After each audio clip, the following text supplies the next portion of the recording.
Al-Haq Discovery presents Islamic information. السلام علیکم ورحمۃ اللہ وبرکاتہ نحمدہ ونصلی علی رسولہ الکریم اما بعد معزز ناظرین، ایک دیندار اور پاکیزہ فیملی کو تشکیل دینے کا تیسرا مرحلہ چل رہا تھا، جس میں کئی باتیں ذکر کی جا چکی ہیں، اور انشاءاللہ آج کے اس ایپیسوڈ میں کچھ اور باتیں ذکر ہوں گی کہ بچہ پیدائش کے فوراً بعد اپنی ماں کی طرف کشش رکھتا ہے،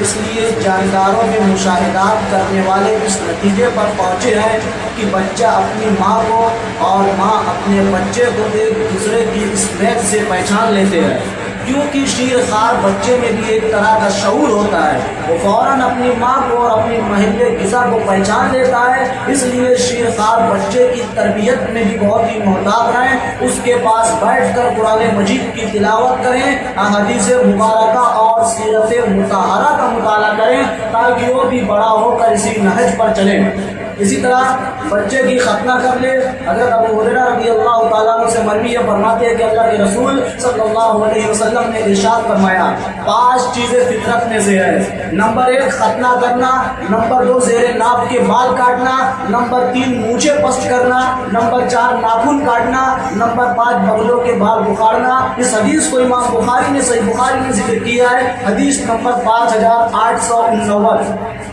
U S centre for disease control and prevention کی رپورٹ کے مطابق ختنے بچوں کو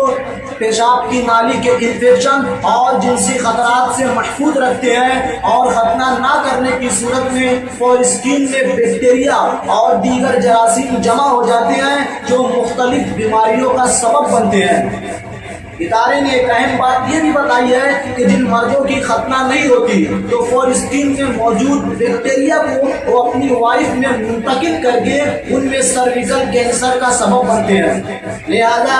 اس ریسرچ اور اس جیسی دیگر ریسرچ جو پچھلے ایپیسوڈ میں ذکر کی جا چکی ہیں، ان سب سے یہ بات واضح ہو جاتی ہے کہ انسان کی چاہے دنیاوی زندگی ہو یا اخروی زندگی ہو، اس کی صحت اور بقا اسلام ہی کے اصولوں میں مضمر ہے۔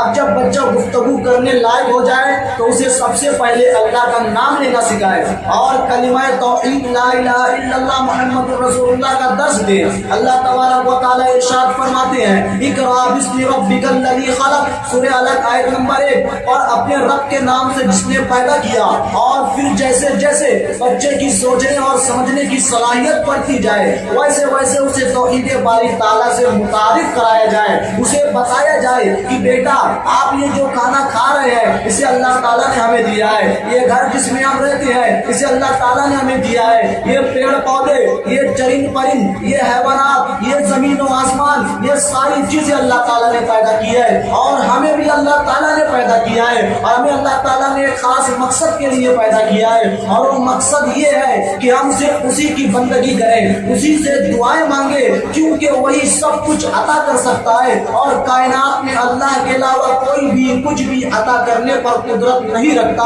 اسی کے سامنے جھکے اور اسی کو سجدہ کریں، کیونکہ اللہ کے علاوہ کسی اور کے سامنے جھکنا اور سجدہ کرنا یہ شرک ہے، اور شرک یہ بہت بڑا جرم ہے، اسے اللہ معاف نہیں کرتے۔ بچے کے دل و دماغ میں عقیدہ توحید ایک دم پختہ کر دیا جائے کہ بیٹا اگر اللہ آپ کو بچانا چاہے تو ساری کائنات بھی مل کر آپ کو مار نہیں سکتی، اور اگر اللہ آپ کو مارنا چاہے تو ساری کائنات بھی مل کر آپ کو بچا نہیں سکتی۔ قل اللہم مالک الملک تؤتی الملک من تشاء